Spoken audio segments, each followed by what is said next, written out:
So the 20th anniversary of the 7/7 bombings, when 4 jihadists killed over 50 people and injured another 770 more in 2005, has just passed, and it's evident that the British state has learned next to nothing about its admitted mistakes on that day. The Metropolitan Police officer in charge of counter-terrorism at the time told the BBC in a retrospective article that was published on the day that there is nobody in the intelligence services who doesn't regard 7/7 as an intelligence failure. And it took 7/7 for the police and the intelligence services to learn that a diffuse network of jihadists who could be radicalized in small, impenetrable communities, both abroad and in Britain, and eventually, after 2014 and the sort of DIY spate of Islamist knife and car attacks inspired by ISIS, how they could be radicalized online through digital communications channels, it took that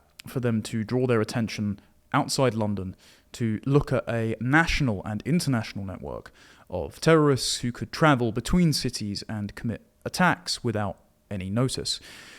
And it seems that 20 years on, the warning hasn't been heeded, because on the anniversary of 7/7, yesterday at time of recording, I received a call from a contact who was given credible intel by one or more intelligence services overseas who have briefed the British government and British intelligence services on the imminent likelihood of a jihadist attack.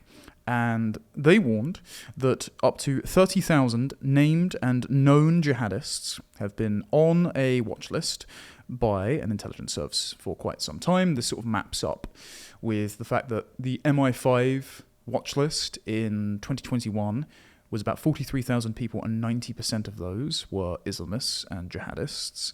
So they are monitoring 30,000 known jihadists in Britain, and they are afraid that all it will take is a van of them to use Molotov cocktails and machetes to attack critical infrastructure and civilian homes and cause enough chaos that a cascading effect of other people to join the fray, either other jihadists being harboured in these Muslim ethnic enclaves in Britain's major cities, or just opportunists looking to loot and carry out existing grudges between things like county lines and drill rap gangs. This will cause cities to be overcome with civil unrest. And he took the opportunity to remind me that we have the lowest level of army reserves since the Napoleonic War. We only have a few thousand trained and ready troops because the number of armed servicemen in our armed forces is actually quite a small slice compared to the cooks, the cleaners, the equipment service personnel, the engineers, and the tech operatives. And so this Foreign Intelligence Service and my source said that they were concerned that we would be overwhelmed. And the British government has been informed about this, but as we know from Dominic Cummings, for the last few years, they have sat in these briefings and nodded and smiled and said, yes, thank you very much, and then continued on the path of mass immigration, multicultural appeasement, and entertaining Islamists as a constituency which requires special protections, all of which builds this febrile environment towards this ethnic conflict brewing in the country.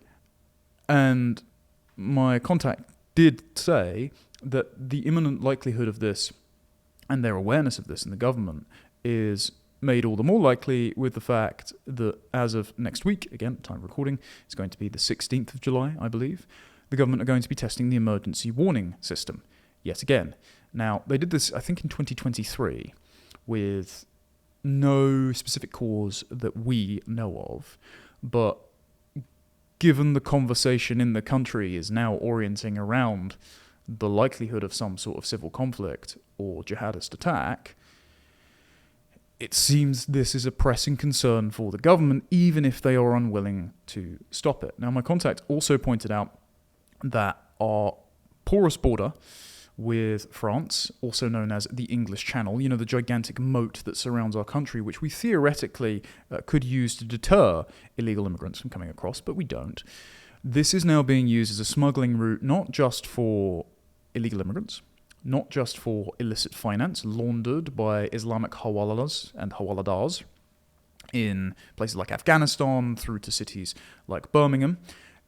It's not just being used as a route for Iranian spies to come across, as we have caught 3 just this year alone who arrived in Britain via small boat and in the back of a lorry and claimed asylum for multiple years.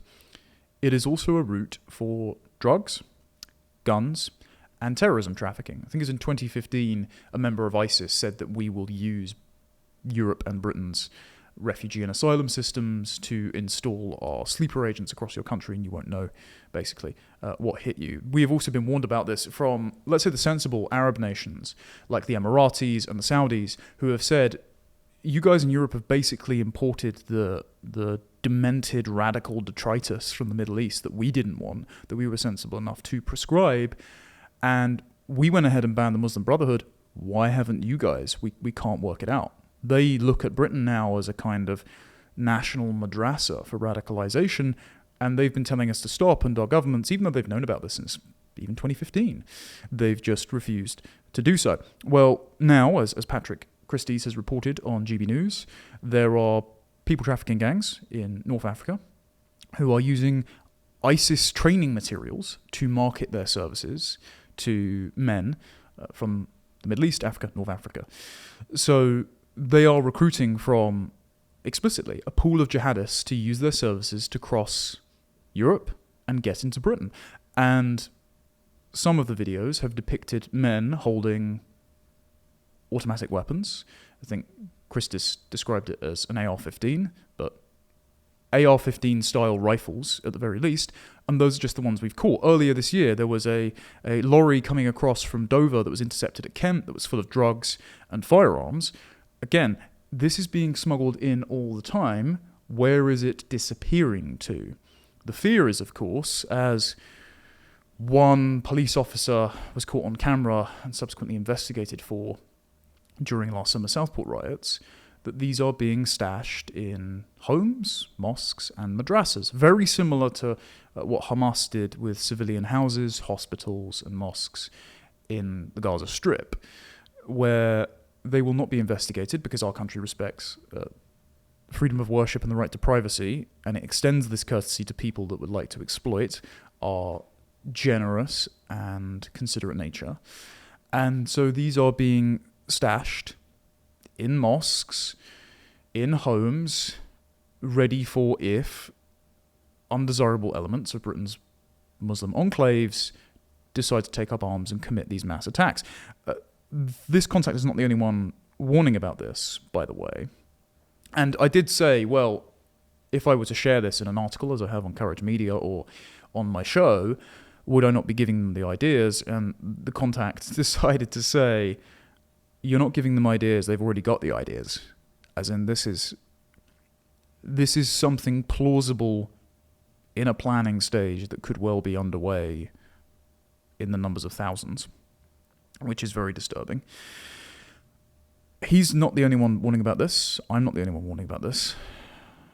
Professor David Betts of King's College London, again, has been warning time and time again about the likelihood of imminent civil conflict along ethnic lines, instigated because of racially resentful identity politics trumpeted by all our major institutions, education system, culture, and the state, but also because of a cognizance by the indigenous host majority of their downgrading in status, their loss of resources and prestige in the eyes of their own government in their own country. And this febrile environment, Betts warns, could be ignited by attacks on critical infrastructure. And Betts was at an event at the Unheard Club last week with Mary Harrington. I had the opportunity to speak to him. He confirmed all my worst fears. But during the event itself, that's been recorded and is available for Unheard members behind their paywall, he pointed out the BT Tower in Bristol as an example of critical infrastructure which could be easily attacked. And he remarked, look, when he went and had a look at it, the wire fence is pretty thin.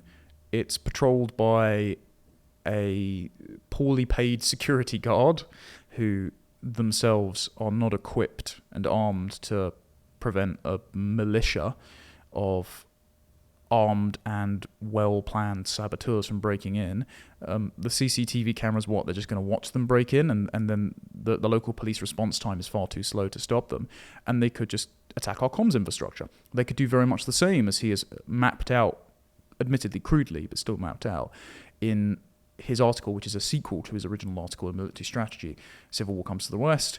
The power stations, gas mains, overhead electrical cables, and rail infrastructure that arsonists and vandals could sabotage to cut off cities from power, water, and food supplies. And his definition of a city is, according to the academic literature, a living space which cannot produce enough of its own food to sustain the population. So all of the supplies, the critical supplies which are fed into cities, come from the outside. And so if you cut off cities from supply chains, well, you know that phrase, people are only 3 missed meals away from a revolution, that could take hold. And again, I'm warning of all this because my contact was very agitated about the fact that the government have been warned about this time and time again and are not listening. And it shouldn't surprise us, unfortunately, because the government, through diversity, equity, and inclusion policies, through the Equality Act mandate to negotiate with liaisons for communities, so racial, ethnic, religious, and sexual preference groups, they have appointed people in positions of influence in the Home Office, in the civil service, in the state writ large, who are sympathetic to the goals of these jihadists. The perfect example is Mohammed Cosbar. He was advising the Crown Prosecution Service. He was meeting with Sadiq Khan. He was on the Met Police's Muslim Advisory Board, and he was also a former, I think, Secretary General of the Muslim Council of Britain and sat on the board of Finsbury Park Mosque. And he was praising Hamas as masters and the martyrs of resistance. So these are the people who have allowed the state to become a kind of idea laundry for the jihadist goals of groups like Hizb ut-Tahrir, who were eventually proscribed after they declared Muslim armies must rise up for jihad on the streets of Britain after October the 7th, but were blocked from being proscribed all the way back in 2008 when the original Conservative opposition moved a motion to do so, by Keir Starmer when he was the head of the Crown Prosecution Service, who personally wrote to the European Court on Human Rights on Hizb ut-Tahrir's behalf, saying they were an important voice that deserved to be heard. So at all stages of preventing these jihadist groups from agitating for using the immigration and Department of Local Communities and Levelling Up, or whatever they're calling it these days, to launder their ideas and build demographic and thereby democratic or otherwise political momentum to achieve their aims, at all stages this has been thwarted by human rights lawyers like Keir Starmer and Lord Hermer, professional and paid activists like Hope Not Hate, and Muslim community representatives like the Muslim Council of Britain and jihadist bodies that they have liaised with, like Hizb ut-Tahrir. And so we are, unfortunately, on the precipice of another sort of diffuse network of jihadists committing some sort of atrocity which could kick the country into a state of ungovernable chaos. And I don't want to be alarmist about this, but again, when credible voices behind the scenes and now increasingly in front of cameras are warning about this, and they're saying, look, guys, there needs to be a political off-ramp, the current government isn't listening. They are being blocked by the Blob or activists in the civil service or the Muslim lobbying network, the Islamic network within the Home Office, and we don't know what to do. I feel a need to relay this information and shout it forwards. The other point about this is to just tell you guys this, because those that listen, obviously, we care about each other here, plan accordingly. You know, make sure that you are stocked up on things should there be a shortage. Make sure that you are around friends and family. Make sure that you are capable of defending yourself against intruders. Don't do anything stupid. You know, no Fed posting. Don't give the government an excuse to crack down on you when you're just a concerned and law-abiding citizen. As David Betts says, all of his work is to ensure you that you are not taking crazy pills, that you are actually attuned to something being horribly wrong about to go on. But it's also because it should help you look at current affairs through a different lens. So the best example of this is the prescribing of Palestine Action.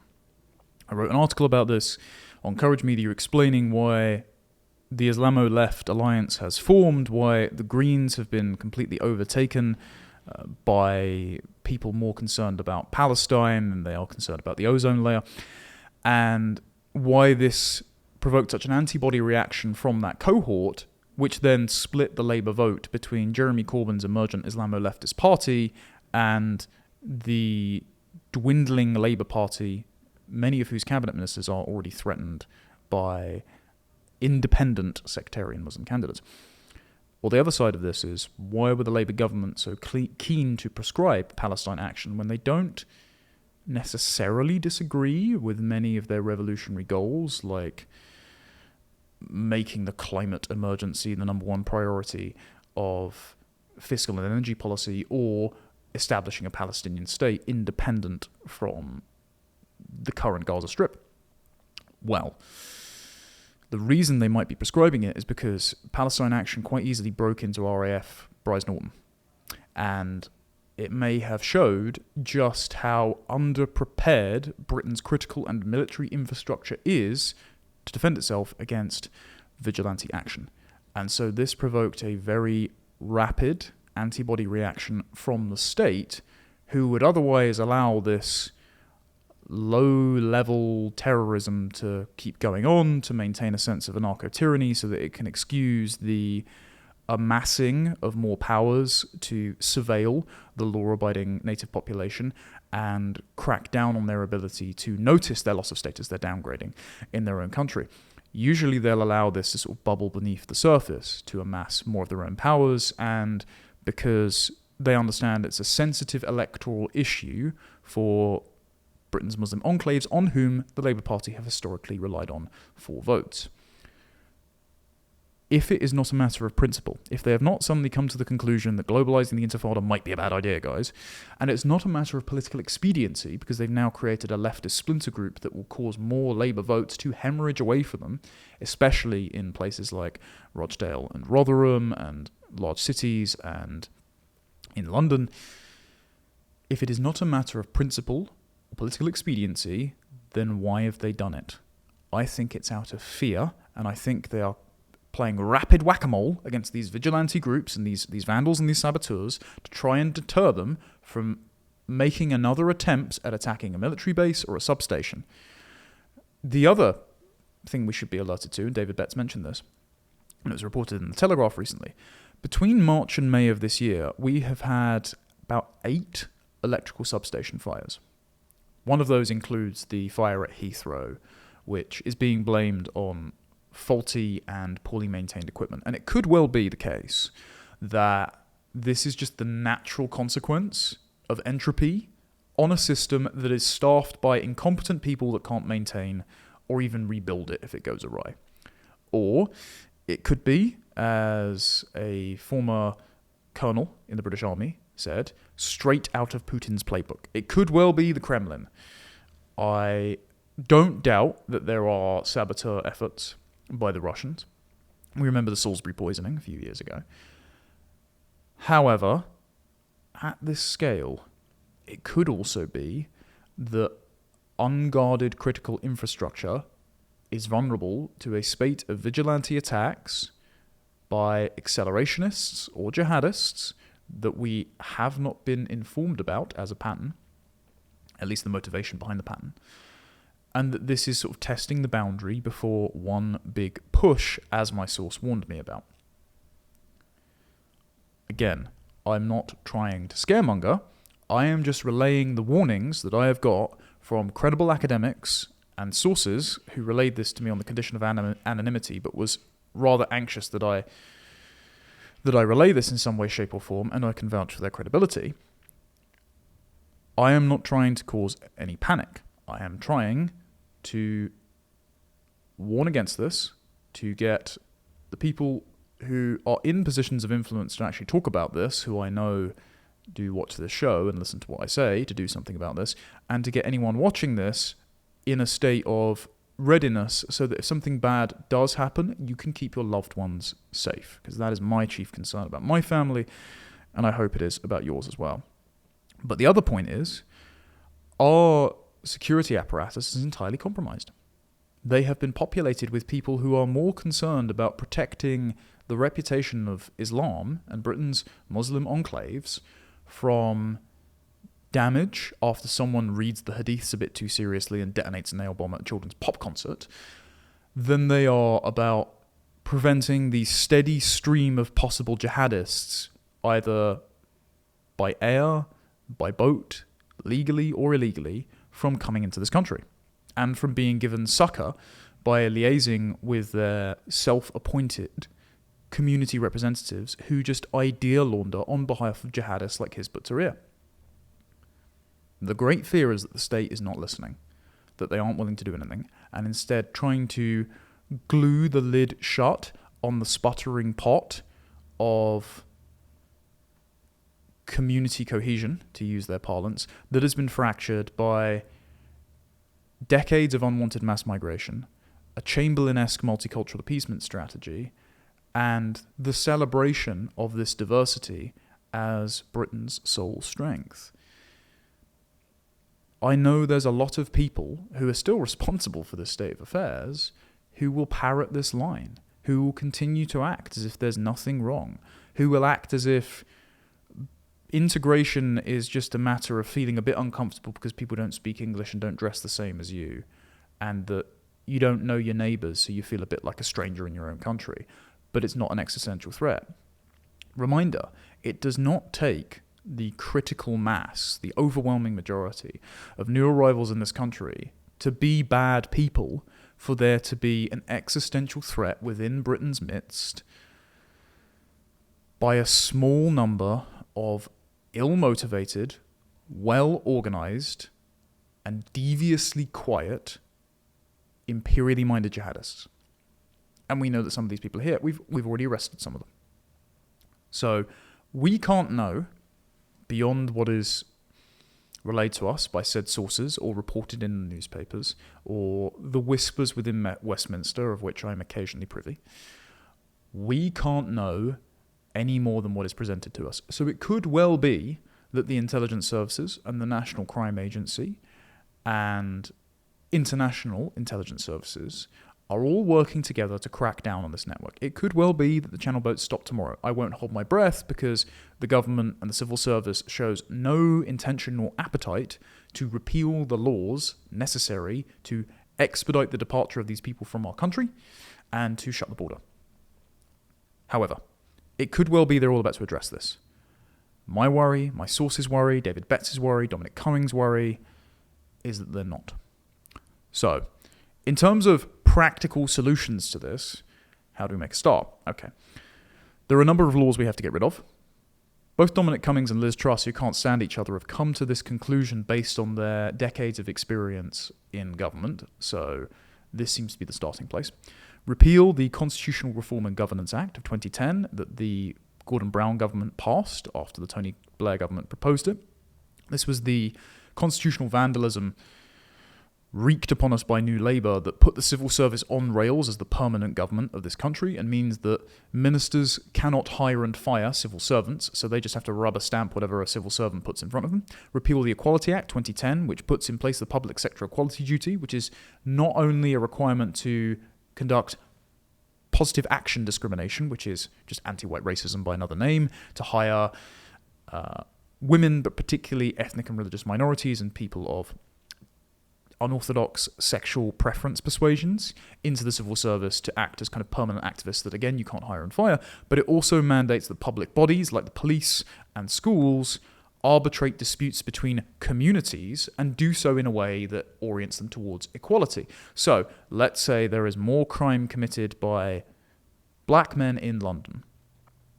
If a white person notices this on social media, then the aim is to crack down more on the far right who is speaking about crime statistics on social media than it is on the actual crime statistics, because the belief is that if not for racism and division, there would be no inequality. And if the law mandates the police must act to enforce equality between ethnic, racial, religious groups, then they must crack down on the people complaining about the crime rather than the crime itself. Get rid of that. This also means that they have to consult with self-appointed experts or community representatives, like the Muslim Council of Britain, which we'll talk about in a moment, in order to broker these deals between communities, in order to enforce a kind of peace. And atrocities are committed in the enforcement of this peace. For example, not investigating the Pakistani grooming gangs and arresting the fathers who go and try and rescue their girls from the homes of the abusers rather than arresting the gangs themselves.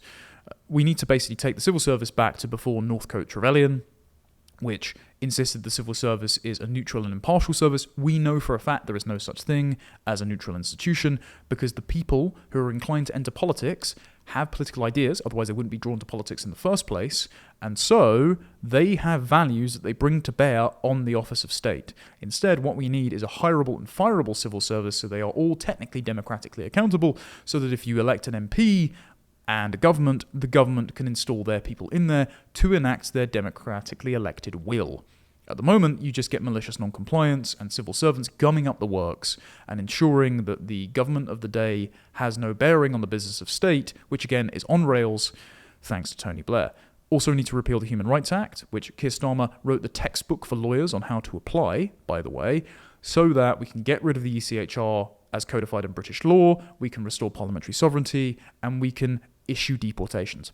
And the final recommendation I have, this is an inexhaustive list, by the way, we still need to get rid of the 1948 British Nationality Act so that Commonwealth citizens can't vote in our elections because Indians and Pakistanis can. We need to get rid of the Race Relations Act, which again mandates public sector bodies to keep good community tensions between racial groups.